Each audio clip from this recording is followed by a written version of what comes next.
Hey, what's up everyone? I hope you're really doing great. My name is Sam and welcome to this video. Now in today's video, like the title and the thumbnail of the video says, and of course, just like I promised you in the previous upload, I would be giving you some DIY, or in other words, do it yourself kind of effects that would allow you to add impressions to your mixes, especially around your transitions.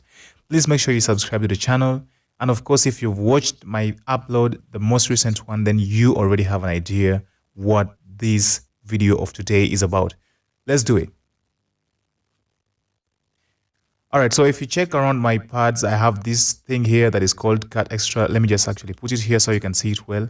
There is Cut Extra, right? So it is a set of pads that I decided to create myself that is going to work around the cut effect basically as the main effect, and of course blended with other effects like echo, reverb, noise, the high pass filter, the flanger, loop out, and so on and so forth. So before I even take it any far, please, I want to advise you that if you downloaded the file that I uploaded with the other recent teaser, the other file was just under development, and of course you needed to make adjustments to the other minor effects, not the cut effect. So my advice is to download this one here, which is in the description of this video today, because it is full and you don't need to make any adjustments, except maybe if you're getting creative with it and maybe taking it to the next level. So that is it. So please check the description down below. You'll get the link to my Telegram channel, or any other link also might be provided in future. So please check it out. And also always check for updates when you join the channel. Of course, this is going to be updated all the time. So if you're in the channel, it's going to get you in the right place. So before we go any far into this, I want to apologize for a few things. I didn't check the song that I'm using here in today's video for copyright issues. So I'm going to make the samples towards the end of it, because you never know, it might be muted for some reasons. But still, even if it's muted, I hope you get the idea. So you'll have to test the file by yourself. The second thing that you should keep in mind is I'm going to put the password to the file somewhere along the video. So please watch step by step and also don't miss anything.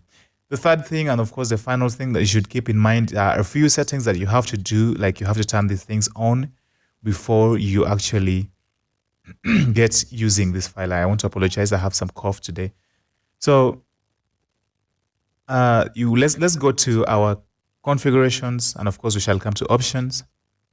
The first thing that you want to turn on is something under effects processing. Just type in effects PR, like something like that. So you see effect processing here. So you need to have the post fader effects turned on. If you have it checked to pre-fader, just have it to post fader. Let me just take a quick minute to explain what this is in case you didn't know. So we have effects here like echo and reverb. So these are some effects that have a long tail end, right? And then you would want to listen to the effect continuing to play even when you stop the song. I don't know if you get the idea, but that is it. So you stop the song, but still you hear echo playing slightly. Yeah, so that is it. I really hope you have the idea. So you have to have that turned on. I think that's basically it all. The rest is just get the file, extract it, and then add it to your pads folder. If you don't know, just come to your configurations, come to options. So we are trying to locate the pads folder of Virtual DJ. Come down here to this cogwheel. It is quite faint. I hope you can see it. Just click there once. So you'll see your Virtual DJ directory folders here. And then just copy your file to pads right inside here. So I already have Cut Extra version 2.0.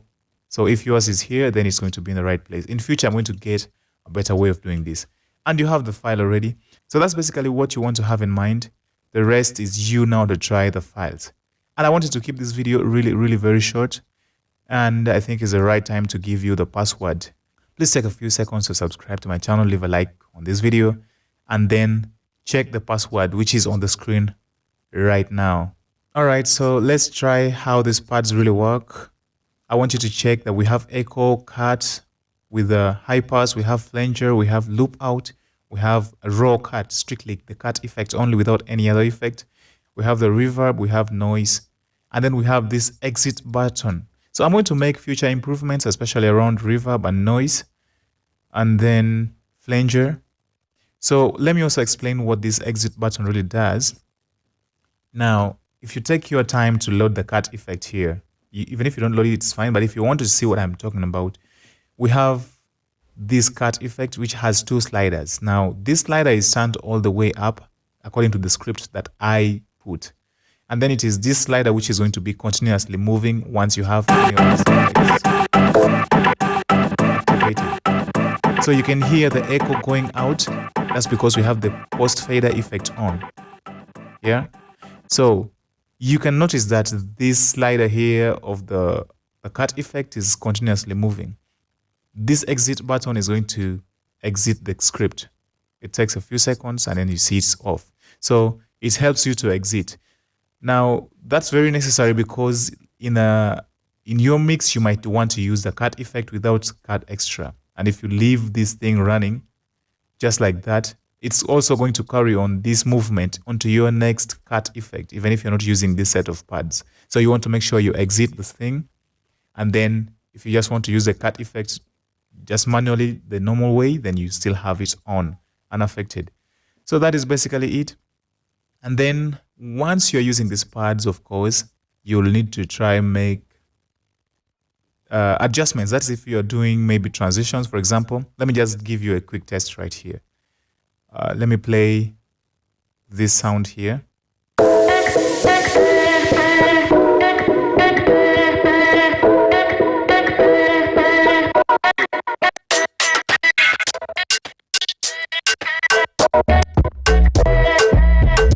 So I don't know if you noticed, by default, the cut HP comes with the first slider somewhere up there, right? So if you want to make it sound nice, maybe you're making a transition, you can feel free to adjust it, but it will always come back here. So once you click this, it's going to come back up there. So just experiment it though, but that is by default how the script runs. And then some tip here is that you don't have to click on the next button when you still have this active, because it's going to remove the second effect. You'll only it's going to remove the cut effect. You'll only remain with the second effect. So before you go to the next effect, first make sure you deactivate that one there. You can either deactivate it using the exit button, or you can deactivate it by, let's say you activated it first, the second click deactivates it. It's the same thing, right? So that is it. So something that I forgot to tell you is that for now, this effect, the cut extra effect, is better with songs of within 100 BPM, right? If it's a very, very slow song, it's not going to sound quite nice. But I'm going to make these improvements. Please subscribe to the channel, turn on the small bell, and see you in the next one. I'm going to take this time to just take you through all these pads with a sample. Sorry again if this video gets muted. It's going to be due to copyright, but I hope you won't miss the file. Let's do it.